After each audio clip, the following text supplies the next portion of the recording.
없으니 살아가는 이 모든 순간이 주의 힘을 나는 믿네. 성경의 숲을 걷다. 오늘은 욥기 33장입니다. 엘리후는 32장에서 장황하게 자신을 소개하면서 자신의 발언 동기를 밝힌 후 첫 번째 발언을 시작하는데요. 그는 새 친구의 편도 욥의 편도 들지 않을 것이며 자신이 아는 것을 가감없이 정직하고 객관적으로 말하겠노라고 선언했습니다.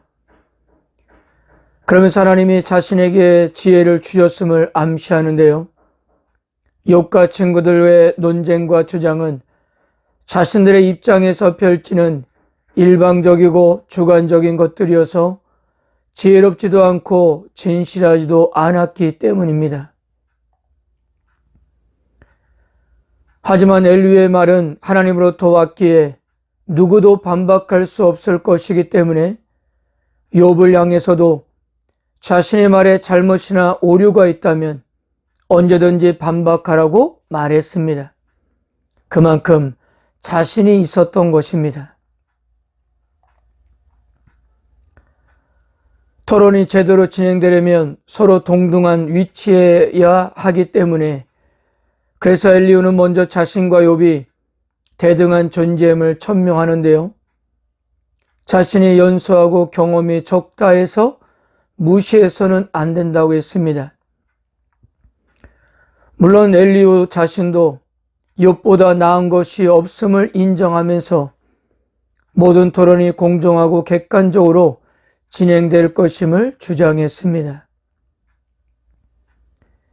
이러한 엘리후의 주장은 만약에 자신의 말에 욥이 반박하지 못한다면 욥은 정정당당하게 잘못을 인정해야 함을 암시하고 있는 것입니다.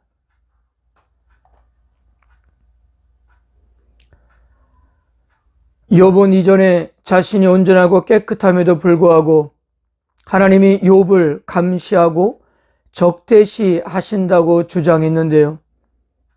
이런 주장의 엘리후는 피조물인 사람이 하나님께 문제를 제기하고 항의하는 것 자체가 잘못된 것임을 주장했습니다. 하나님은 인간의 능력과 지혜를 초월하신 분이기에 하나님이 설령 욥에게 대답하지 않는다고 해서 피조물인 사람이 하나님께 이 일을 제기해서는 안 된다는 거예요. 제한된 능력과 지혜를 가진 인간이 세상을 창조하시고 다스리시는 분에 맞서 논쟁하라는 것 자체가 엘리후의 관점에서는 잘못된 것이었기 때문입니다. 욥은 하나님이 사람들의 말에 응답하지 않으시고 침묵하신다는 불만을 제기했었는데요. 엘리후는 욥의 이런 주장에 반박하면서 하나님이 계속 사람들에게 말씀하시지만 오히려 사람들이 관심이 없어서 듣지 못한다고 했습니다. 하나님은 꿈과 환상을 통해서도 말씀하시는데요. 이것은 악하고 교만한 사람에게 경고하시기 위함이라고 했습니다. 그러나 궁극적인 목적은 심판과 징계가 아니라 그들이 하나님의 경고를 듣고 악에서 떠나 구원을 얻게 하시려는 것인데, 하지만 이들이 하나님의 말씀을 듣지 않으면 하나님의 심판과 진노로 멸망하게 될 것이라고 말했습니다.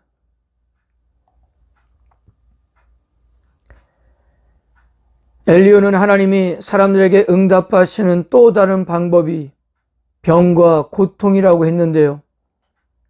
그런데 하나님이 그렇게 하시는 목적 역시 악인을 멸하시려는 것이 아니라 악인이 병과 고통을 통해 자신을 돌아보고 하나님께 돌이키게 하는 것이 목적이라고 했습니다. 이러한 엘리후의 주장은 욥의 세 친구의 주장과 다소 차이가 납니다. 그들은 고난의 원인에 집중한 반면 엘리후는 고난의 목적에 관심을 기울였습니다.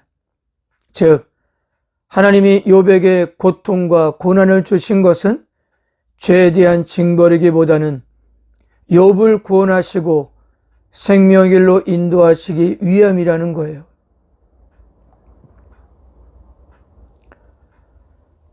그러니까 인류의 관점에서 하나님의 징계는 교육적 차원으로 승화되었던 것인데요. 죄를 지은 사람이 하나님의 뜻을 알고 돌이켜 회개한다면 질병과 고통에서 구원받을 뿐 아니라 하나님과 관계가 회복될 것이라고 했습니다. 이런 회복을 통해 이웃들과도 새로운 관계를 맺게 될 것이고 하나님이 이들의 공의를 찾아주시기에 더 이상 공동체에서 소외되지 않을 것이라고 했습니다. 그러므로 욥은 하나님의 경고를 무시하지 말고 겸손하게 자신을 돌아보고 회개함으로 하나님께 돌이켜야 한다고 했습니다. 그러면 하나님이 욥을 건져주시고 회복시킬 것이라고 말했어요.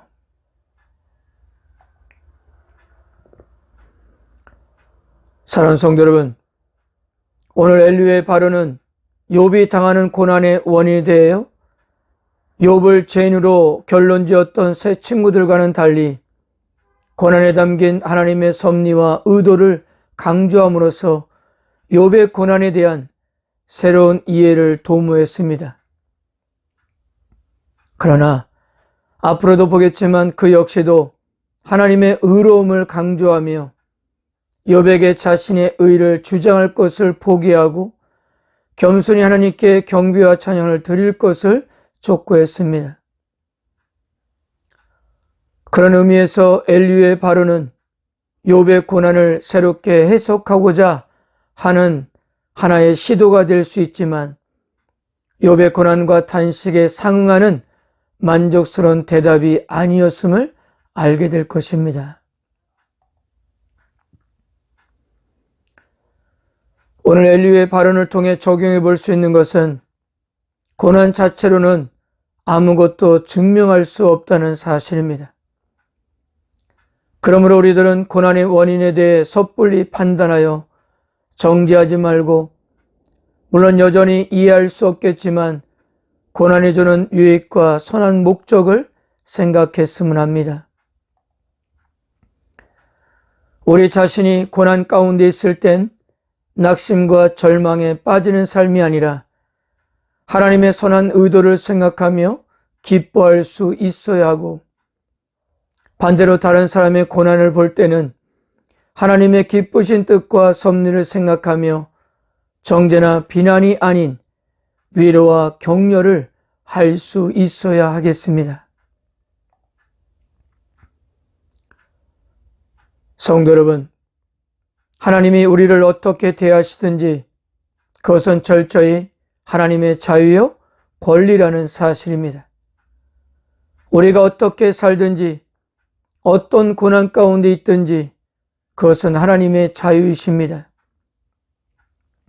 어떻게 그분이 우리를 대하시든지 하나님에 대한 무조건적인 신앙을 고백하는 것이 참된 신앙이 아닐까요? 우리가 인생을 살아가면서 하나님이 침묵하시고 마치 외면하신 것 같은 상황을 우리가 얼마나 많이 경험합니까? 그런데 그런 고난 가운데 삶을 살아서도 마지막 순간까지 하나님을 배신하지 않고 감사하다고 말하는 하나님의 백성들이 얼마나 많은지 모릅니다. 그 이유는 신앙이란 그분이 복을 주시는 대가로 하나님을 믿는, 즉 주고받는 것이기 아니기 때문입니다.